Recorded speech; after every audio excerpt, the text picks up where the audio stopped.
চলুন আজ Latin America থেকে ঘুরে আসি। না, আমেরিকা যাওয়ার কোনো প্রয়োজন নেই। আমেরিকার ডেজার্ট যাতে বাড়িতে বসেই খাওয়া যায় তারই ব্যবস্থা করেছি। নমস্কার বন্ধুরা, স্বাদে গন্ধে ভরপুরে সবাইকে স্বাগত। এখন আমের সিজন, তাই এই রকম পাকা আম দিয়ে দারুণ মজার একটি রেসিপি করব। মজার এই কারণে বলছি, কারণ যারা বেকিং করতে ভয় পান তারাও এই রেসিপিটি তৈরি করতে পারবেন কোনো রকম oven, micro oven, cake mould এইসব ছাড়াই। আজকের রেসিপিটি ভালো লেগে থাকলে শেয়ার করবেন, আর আমার চ্যানেলে নতুন হয়ে থাকলে চ্যানেলটিকে সাবস্ক্রাইব করতে ভুলবেন না। চলুন রেসিপিটা শুরু করা যাক। এখানে মেজারিং জারের সব থেকে বড় যে জারটা, সেই জারটা নিয়েছি। তার মধ্যে নিয়ে নিচ্ছি একটা ডিম ভেঙে, মেজারিং কাপের হাফ কাপ ময়দা। আপনাদের কাছে এই রকম মেজারিং কাপ না থাকলে বাড়িতে থাকা যে কোনো কাপ বাটি মেপে নিতে পারেন। দিয়ে দিচ্ছি 1/4 কাপ গুঁড়ো চিনি। চিনিটাকে আমি আগেই গুঁড়ো করে নিয়েছিলাম। 1 চিমটে মতো লবণ, ছোট চামচের 1 চামচ বেকিং পাউডার, 1/4 চামচ বেকিং সোডা। কোনো কিছুই এখানে চেলে নেওয়ার প্রয়োজন নেই। আর দিচ্ছি বড় চামচের 2 চামচ সাদা তেল। 2 থেকে 3 ড্রপ দিচ্ছি ভ্যানিলা এসেন্স। এবার এটার একটা স্মুথ ব্যাটার তৈরি করব। দেখিয়ে দিচ্ছি ব্যাটারটা খুব ঘন হয়ে গিয়েছে। এবার এর মধ্যে দিয়ে দিচ্ছি 1/4 কাপ দুধ। দুধটাকে দিয়েও আরও একবার ভালো করে ব্লেন্ড করে নিয়ে আসবো। এবার দেখিয়ে দিচ্ছি ব্যাটারের কনসিস্টেন্সিটা ঠিক এই রকম থাকবে। ব্যাটারটা তৈরি করার সময় প্রথমেই দুধ দিয়ে দিলে কিন্তু বোঝা যাবে না যে কতটা দুধের প্রয়োজন আছে। এখানে কেকের ব্যাটারটা খুব বেশি পাতলা হবে না, একটু ঘনই হবে। কেক তৈরি করার জন্য পারফেক্ট ব্যাটার তৈরি হয়ে গিয়েছে। এবার কেকটাকে বেক করার জন্য একটা ছোট ফ্রাই প্যান নিয়েছি। ফ্রাই প্যানের মধ্যে 2-3 ফোঁটা তেল দিয়ে একটা ব্রাশের সাহায্যে চারিদিকে লাগিয়ে দিচ্ছি।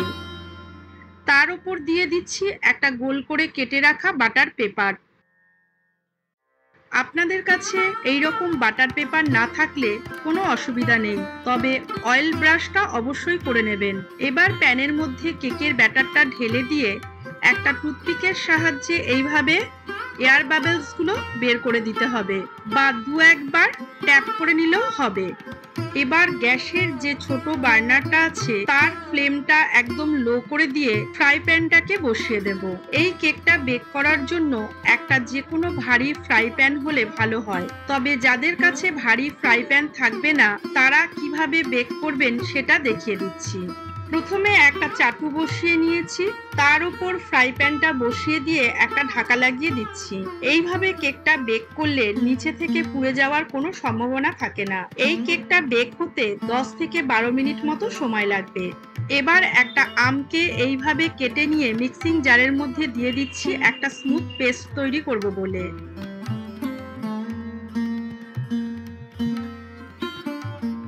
10 মিনিট পর ঢাকাটা খুলে নিয়ে দেখে নিচ্ছি কেকটা অনেকটাই ফুলে গিয়েছে।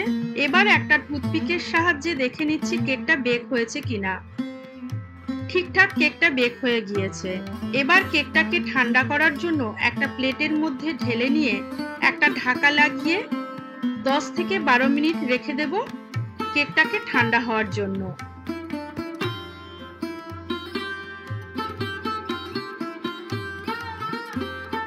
এবার এই কেকের যে ইন্টারেস্টিং পার্ট সেটা করার জন্য একটা মিল্ক তৈরি করব।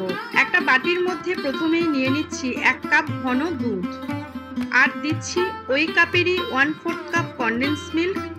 এবার দুটোকে খুব ভালো করে মিশিয়ে নিয়ে দিয়ে দিচ্ছি 100 ml মতো ফ্রেশ ক্রিম। এবার ক্রিমটাকেও ভালো করে দুধের সঙ্গে মিশিয়ে নিচ্ছি। এবার দিয়ে দিচ্ছি আগে থেকে তৈরি করে রাখা আমের পাল্পটা। আমের পাল্পটাকে দিয়েও একবার ভালো করে দুধের সঙ্গে মিশিয়ে নিচ্ছি। তৈরি হয়ে গিয়েছে আমার ম্যাঙ্গো ট্রেস লেচেস মিল্ক। ওইদিকে কেকটাও ঠান্ডা হয়ে গিয়েছে। এবার একটা স্পুনের সাহায্যে কেকের মধ্যে তৈরি করে রাখা দুধটাকে দিয়ে দিচ্ছি একটু বেশি পরিমাণে। আর দুধের মিশ্রণটা যখন তৈরি করা হবে খেয়াল রাখতে হবে খুব বেশি ঘন না হয়। এবার এই দুধে ভেজানো কেকটাকে 1 ঘন্টা ফ্রিজের মধ্যে রেখে দেব ঠান্ডা হওয়ার জন্য। এবার 1 ঘন্টা পর ঠান্ডা কেকটাকে ফ্রিজ থেকে বের করে নিয়ে এসে সার্ভ করে দিচ্ছি। দেখিয়ে দিচ্ছি কিভাবে এই কেকটাকে সার্ভ করতে হয়।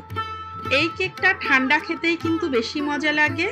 সার্ভ করে দিয়েছি আমার আজকের তৈরি করা ম্যাঙ্গো ট্রেসলেচেস কেক। বাচ্চাদের কিন্তু ভীষণই ভালো লাগবে এই কেকটা। অবশ্যই একবার ট্রাই করবেন বাড়িতে। আবারও ফিরে আসবো এই রকম অন্য কোনো রেসিপি নিয়ে।